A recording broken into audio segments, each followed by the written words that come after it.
नमस्कार दोस्तों। तो आज हम लोग आ चुके हैं यामिनी इनोवेशन सेंटर पर और आज उनके CEO sir Yamini Bhushan Tripathi sir से आज हम छोटी सी वार्तालाप करेंगे एक बहुत ही इम्पोर्टेंट विषय पर जिसका नाम है आईबीएस। तो सबसे पहले सर को प्रणाम। और जैसा कि सर आप जानते हैं कि आईबीएस पूरे विश्व में बहुत ही घातक बीमारी मानी जा रही है। तो सर इसका कोई साइंटिफिक और आयुर्वेदिक इलाज क्या हो सकता है, क्योंकि जनता जो है मॉडर्न इलाज करा कर बहुत अधिक परेशान है। इलाज होने के बावजूद उन्हें वो जिंदगी नहीं मिल पा रही है जो जिसका वो सपना देखते हैं या अपेक्षा करते हैं एक चिकित्सक संस्थान से। तो सर आपका इस पर क्या विवरण रहता है, आप बताइए। बहुत बहुत धन्यवाद हर्ष पांडे जी। हर्ष पांडे जी हमारे यहाँ कंसल्टेंट हैं Yamini innovation wellness and nature cure centre. ये जो बनारस में है, ये करौदी में सुंदरपुर महामना नगर कॉलोनी में है। ये पिछले 5 वर्षों से ये कंपनी कार्यरत है और हम लोग इसमें पंचकर्मा और नेचुरोपैथी, योगा सब थे वेलनेस सेंटर के अंतर्गत हर प्रकार की थेरेपी देते हैं। तो आज आपने बड़ा अच्छा प्रश्न किया है डॉक्टर हर्ष कि आईबीएस के बारे में चर्चा करनी है। आईबीएस को देखिए 2 प्रकार से कहते हैं, इरिटेटिंग बाउल सिंड्रोम कहते हैं, इन्फ्लेमेटरी बाउल सिंड्रोम भी कहते हैं। दोनों का पैथोलॉजी थोड़ा अलग है, लेकिन आईबीएस जब वर्ड करेंगे, एब्रिविएशन जो है, आई स्टैंड फॉर इरिटेटिंग और I stand for inflammatory both. अगर आईबीएस की बात करेंगे तो वो भी 2 प्रकार का हो गया। एक होता है जिसमें कॉन्स्टिपेशन होता है, आईबीएस सी कहते हैं। एक होता है जिसमें डायरिया होती है, आईबीएस डी कहते हैं। अब आप सोचिए कि अगर मॉडर्न पैथोलॉजी के दृष्टि से देखें तो हाइपर मोटिलिटी ऑफ इंटेस्टाइन की मोटिलिटी बढ़ जाती है, इसी से डायरिया होने लगता है। और फिर उसको मैनेज करने के लिए हर तरह की दवाइयां एलोपैथी के डॉक्टर्स देते हैं। आयुर्वेद में जब इसके पैथोलॉजी देखेंगे, पैथोलॉजी को हम लोग कहते हैं संप्राप्ति, और संप्राप्ति का जो विघटन करते हैं उसी को आधार पर ट्रीटमेंट होता है। विघटन मतलब break the process of pathogenesis. Pathogenesis एक स्टेप से लेके ए टू जेड 6 स्टेज होती है संप्राप्ति की। क्यों जी सर। तो 6 स्टेज में किस स्टेज पे रोगी है उस स्टेज पे हम उसको चेक कर दें, रोक दें और रोक के उसके बाद चिकित्सा करें, वही संप्राप्ति विघटन कहते हैं। अब आप देखिए कि आईबीएस में जो मॉडर्न पैथोलॉजी कहती है कि it is a psychosomatic disorder.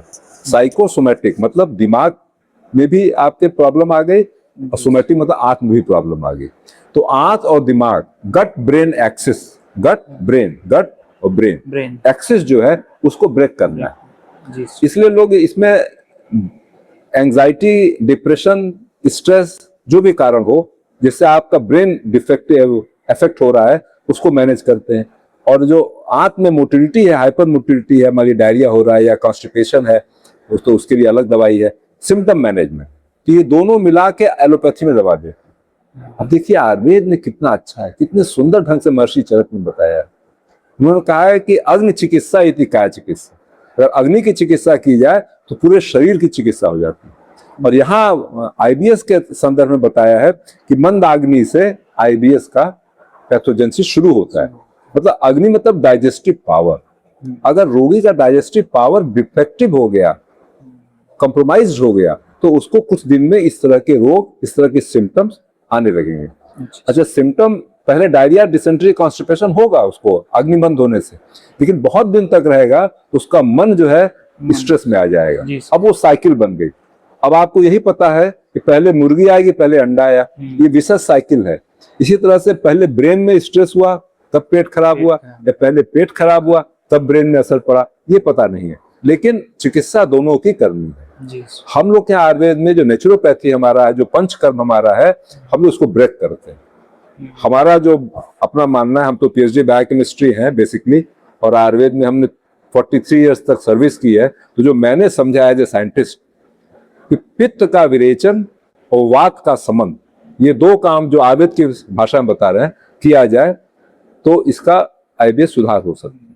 और एलोपैथी में कहें तो इन्फ्लेमेशन, जो सिस्टमिक इन्फ्लेमेशन है होल बॉडी में, जो एचएससीआरपी बढ़ जाता है, सी रिएक्टिव प्रोटीन बढ़ जाता है, और जो एंजाइटी हो जाती है, दोनों को मैनेज हम करते हैं और आयुर्वेदिक विधि से करते हैं। पंचकर्म में हम लोग पहले शरीर शोधन करते हैं, फिर चिकित्सा करते हैं, और उसमें आहार और विहार दोनों को मैनेज करते हैं। यही इसका उद्देश्य है। अच्छा सर, तो सर इसमें यानी एक ये मानसिक समस्या भी बन जाती है बहुत जैसे ज्यादा कि आप बता रहे हैं, एक साइकोसोमैटिक पैटर्न आपको देखने को मिलता है आईबीएस में।